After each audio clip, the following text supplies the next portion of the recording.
Square matrix, if the number of rows and number of columns are equal, अगर किसी भी matrices का number of rows and number of columns अगर equal हो जाएगा तो उस मैट्रिक्स को हम लोग स्क्वायर मैट्रिक्स बोलते हैं। ठीक है, तो जैसे मुझे एक स्क्वायर मैट्रिक्स बनाना है तो यहाँ पे हमारा जो होगा ए इक्वल टू क्या लिखोगे, A11, A12, A13, A21, A22, A23, A31, A32 और A33। ये एक स्क्वायर मैट्रिक्स है जिसका ऑर्डर 3/3 मतलब ऑर्डर 3 का स्क्वायर मैट्रिक्स हो गया, राइट। 2/2 का स्क्वायर मैट्रिक्स लिखना होगा तो कैसे लिखोगे, A11, A12, A21 और A22, ये स्क्वायर मैट्रिक्स कहलाएगा। तो ये इसका ऑर्डर कितना कहलाएगा, ये ऑर्डर 2 का स्क्वायर मैट्रिक्स है, ये ऑर्डर 3 का स्क्वायर मैट्रिक्स है। इसमें number of rose number of column equal होते हैं। ठीक है, एक चीज़ और ध्यान में रखना कि जो स्क्वायर मैट्रिक्स होगा उसी का हम लोग डिटर्मिनेंट फाइंड करते हैं। ठीक है, तो अगर डिटर्मिनेंट ऑफ स्क्वायर मैट्रिक्स, तो यहाँ पे अगर डिटर्मिनेंट निकालना होगा तो इसको ऐसे डिनोट करेंगे और ये क्या हो जाएगा, A11, A12, A13, A21, A22, A23, A31, A32 और A33 हो जाएगा। तो ये क्या क्या कहलाएगा, इस मैट्रिक्स का डिटर्मिनेंट हो जाएगा। ठीक है, तो डिटर्मिनेंट को वर्टिकल लाइन से डिनोट करते हैं और यहाँ पे इसको स्क्वायर ब्रैकेट से करते हैं या स्मॉल ब्रैकेट से करते हैं, राइट। कुछ इंपॉर्टेंट पॉइंट है, if a square matrix a pair of element Aij and Ji are called conjugate element. ठीक है, तो कंजुगेट एलिमेंट का मतलब ये समझ लो कि जैसे यहाँ पे जो है Aij, तो आपको पता ही है कि Aij का मतलब क्या हुआ, Aij का मतलब होगा कि ith रो और jth कॉलम। ठीक है, तो Aj का मतलब होगा पोजीशन चेंज हो गया।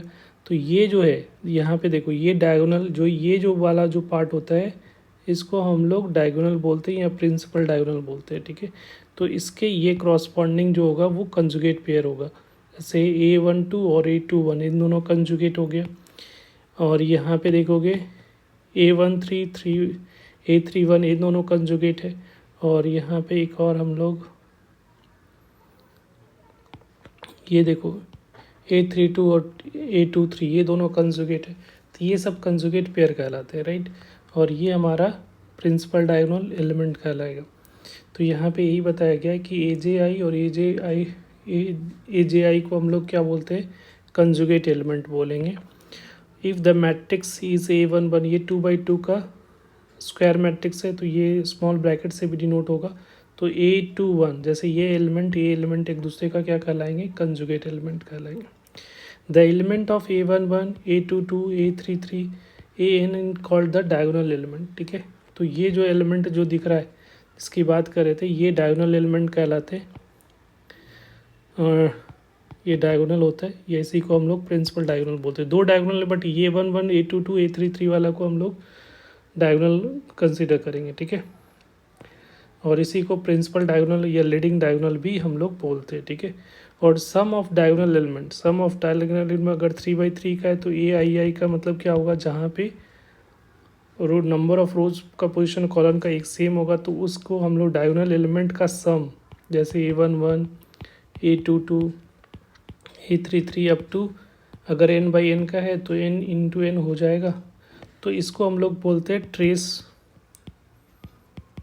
ऑफ ए। ठीक है, ये अगर मैट्रिक्स है n/n का, ये जो है n/n का अगर कोई स्क्वायर मैट्रिक्स है तो इसका ट्रेस होगा। ठीक है, और प्रिंसिपल डायगोनल सिर्फ स्क्वायर मैट्रिक्स में ही होता है। ठीक है, अगर रेक्टेंगुलर होगा स्क्वायर नहीं होगा तो उसका हमारा प्रिंसिपल डायगोनल एलिमेंट या डायगोनल एलिमेंट की बात नहीं करेंगे। ठीक है, तो ये ट्रेस ऑफ द मैट्रिसेस इसको TRA या TRI इस तरह से डिनोट करते हैं। ठीक है, एक एग्जांपल के तौर पे मान लीजिए कि एक मैट्रिक्स दे रखा है 1 2 3 0 5 7 0, यहाँ पे कुछ और ले लेते हैं 3 2 5।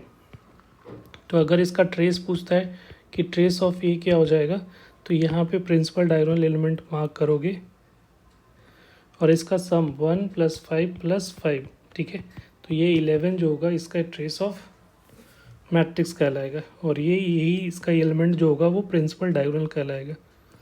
आई होप क्लियर हो गया होगा। Thank you.